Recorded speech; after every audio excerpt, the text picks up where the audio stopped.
एक घर में दो बहुओं के बीच हो गया वाद विवाद। दोनों ने तय कर लिया कि अब एक दूसरे से कभी भी बात नहीं करेंगे। घर परिवार में छोटे मोटे लड़ाई झगड़े होते रहते हैं, लेकिन कभी कभी क्रोध की वजह से छोटी सी बात भी बहुत ज्यादा बढ़ जाती है। परिवार में क्रोध से बचना चाहिए और अगर विवाद हो रहा है तो किसी एक को शांत रहना चाहिए, वरना रिश्ते टूट भी सकते हैं। परिवार में रिश्तों को कैसे बनाए रखना चाहिए, इस संबंध में एक कहानी बहुत पुरानी प्रचलित है। पुराने समय में एक परिवार में दो भाई और उनकी पत्नियां एक साथ रहते थे। सभी के बीच आपसी प्रेम था। दोनों भाई एक साथ खेती का काम करते थे। दोनों की पत्नियां भी एक दूसरे का बहुत अच्छी तरह से ध्यान रखती थी।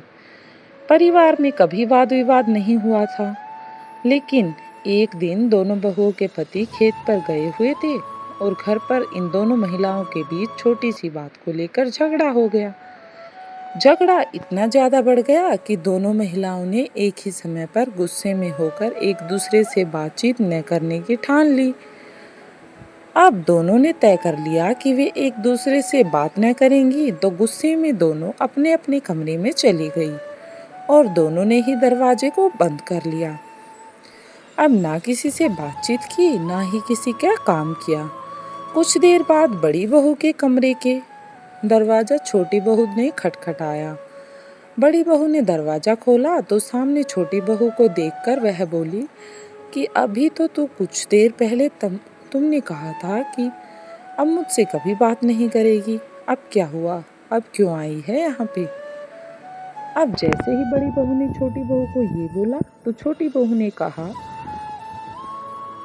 बड़े ही मीठे और शांत स्वभाव में बोली, मैं अपने कमरे में बैठी थी, तभी मुझे मेरी माँ की सीख याद आई कि जब भी परिवार में कभी किसी से झगड़ा हो जाए तो उसकी बुरी बातों के बारे में नहीं बल्कि उसकी अच्छी बातों के बारे में सोचना चाहिए।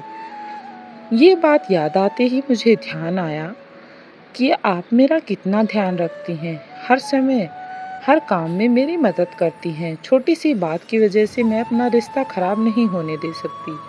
ये बात सोचकर मैं आपके पास वापस आ गई और आपके लिए चाय बनाकर लाई हूँ। आप मेरे साथ बैठकर चाय तो पियेंगी ना? छोटी बहू की ये बात सुन बड़ी बहू की भी ये बातें सुनते ही आंखें खुल गई और उसका गुस्सा भी शांत हो गया। दोनों को अपनी अपनी गलतियां समझ में आ गई। इसके बाद दोनों ने साथ बैठकर चाय पी और उनका झगड़ा खत्म हो गया। रिश्ता टूटने से बच गया और दोनों के बीच मनमुटाव भी खत्म हो गया। तो दोस्तों, इस कहानी से हमें सीख मिलती है, शिक्षा मिलती है कि जब भी हमारा किसी के साथ झगड़ा हो जाए तो हमें परिवार में कलह न मचाकर क्रोध न करना चाहिए और अगर कभी विवाद की स्थिति बनती भी है तो शांत हो जाना चाहिए और जिससे झगड़ा हुआ है उसकी अच्छी बातों के बारे में सोचना चाहिए। विवाद थोड़ी ही देर में खत्म हो जाएगा और हमें सारी पुरानी बातों को भूलकर अपने रिश्ते की नई शुरुआत कर देंगे। वीडियो अच्छी लगी हो तो लाइक करें और चैनल पर नए हैं तो सब्सक्राइब करें।